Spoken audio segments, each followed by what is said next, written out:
Scelta politica che avremo come Veneti per venire fuori da questa situazione e avere un futuro di felicità. Grazie Gianluca. Buongiorno a tutti. Vediamo dove che si parte. Sentiamo il discorso di Paolo. Ah sì, che era... Eccolo lì. Cos'è il lago de Garda visto da nord? Sì, sì. Bellissimo. Beh, le prossime slide non sarà altrettanto belle, vedremo se sto toccando qua, ecco, non è altrettanto bello come il lago di Garda.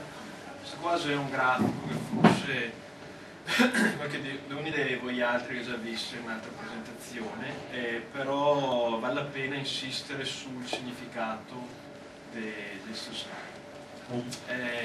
Questo qua è il reddito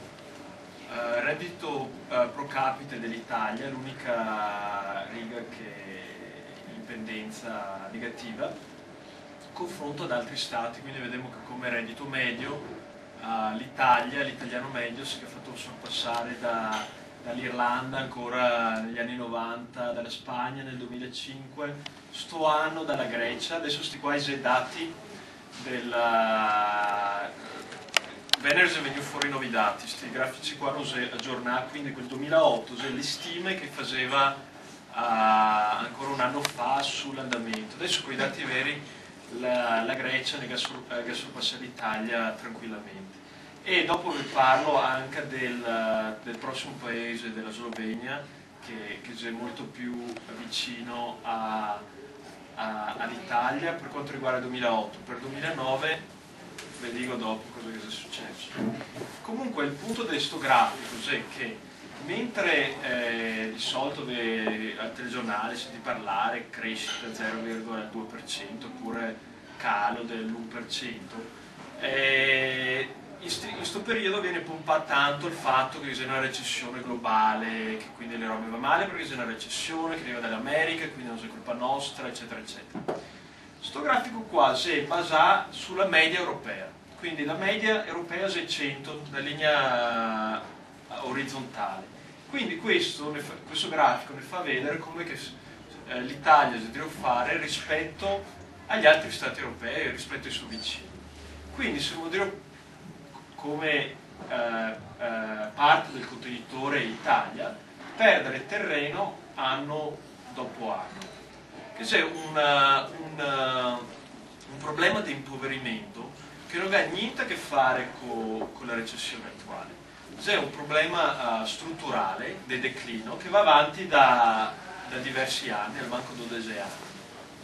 Quindi questo è il punto del problema che abbiamo col contenitore Italia. Non è tanto la recessione attuale 2008, 2009, 2010 che adesso sentiamo sulla nostra pelle. Questo è un problema che precede quello e riguarda solamente, per la maggior parte l'Italia, dopo anche qualche altro paese, ma che non ha assolutamente niente a che fare con l'Italia. Sto problema strutturale, quali sono le cause e come ne andiamo fuori? Dal punto di vista delle cose che sono le cause, è praticamente tutto che ha a che fare far parte di questo Stato, dello Stato Italia. E logicamente adesso non posso star lì a elencarvi tutte le difficoltà che c'è ad avere un'attività commerciale o essere imprenditore, essere operaio all'interno del suo sistema, perché sicuramente voi altri lo sapete meglio di me, noi altri economisti sì, guardiamo i dati, potevo fare analisi, delle conclusioni, però ogni volta mi imparo parlando con la gente, cose che se, soprattutto arrivando dall'estero, io ho vissuto tanti anni negli Stati Uniti, quindi non conosco la realtà di ogni giorno, le difficoltà di fare affari, di sopravvivere, di guadagnarsi il pan dentro questo sistema.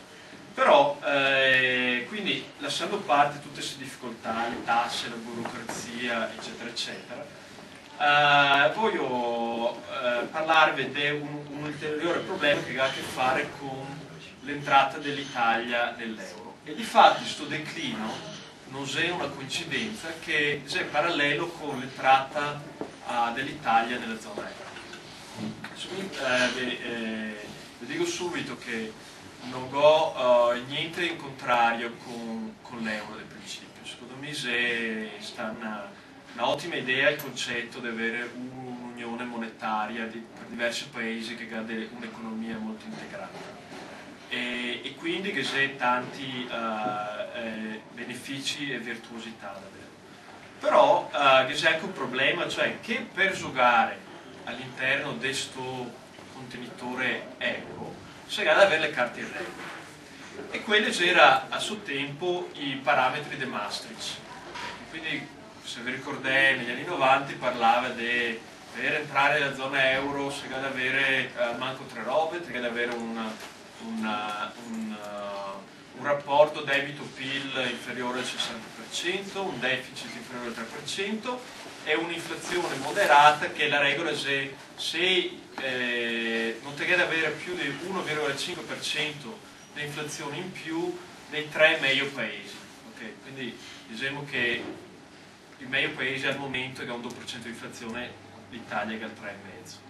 A debito pubblico lo sbarramento del 60%, l'Italia che ha il 109%. Debito, lo sbarramento è il 3%, l'Italia che ha il 4%. Quindi si è fuori su tutti i parametri. Si era fuori anche al tempo degli anni 90, al tempo pur di entrare che ha fatto 4 scarivoltole e si è riuscito con le tasse sulle tasse qua a portare giù momentaneamente il deficit al di sotto, l'inflazione la si vuole perdere, il debito era completamente fuori e l'Europa che sarà un occhio. Però il punto che tanti non ha sottolineato il tempo, questo discorso dei parametri dei Maastricht per entrare all'interno dell'Europa non aveva a che fare con loro che dicevano no, ti non ti vieni a giocare con noi altri perché ti fai danno. Cioè, il danno è a chi che entra senza avere le carte in regole, cioè se ti vieni a giocare, cioè ad avere un'economia monetaria centrale, una politica monetaria fatta a Francoforte, se non te le carte in regola, se non te questi parametri come che avevamo noi altri, sta attento che te fai male. Okay. E difatti questo è sta il risultato. Cioè, mentre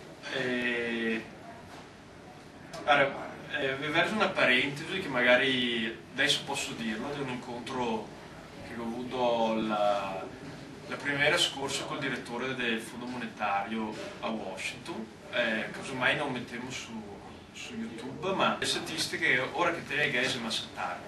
Quindi te è un po' andare intuito a queste cose qua. E appunto che diceva, guarda, non è che ho fatto uno studio econometrico, però mi qua ho un settore che sciocca tutto. E per lui, appunto, tanto anche per darvi un'idea che non so che sia tutti questi geni a Washington, queste capitali mondiali, insomma, che sa tutto. Mi ha fatto un discorso che mi ha fatto cascare i bracci e dire no, vai, guarda, sì, l'Italia ha sempre su problemi, però guarda qua, la disoccupazione in Italia si diminuisce, quindi insomma che c'è più occupazione, quindi che c'è anzi, forse si è messa meglio di altri posti. Logicamente non tanto guardare la disoccupazione è come guardare dopo 3 anni, sa, perché ora ti viene fuori i dati sulla disoccupazione se è passata tanto sotto il ponte. E secondo, l'Italia come paese c'è due economie, cioè che c'è un'economia lancia molto verso l'export con punta proprio qua l'economia veneta e qua fino all'anno scorso non c'è mai stato un problema di disoccupazione, abbiamo sempre avuto dei livelli molto bassi, insomma, se c'è un livello di disoccupazione naturale, ma sempre sotto il 5. Casomai la disoccupazione è in meridione e quindi se c'è calare la disoccupazione in Italia vuol dire che magari ha assunto qualche forestale in più in Calabria.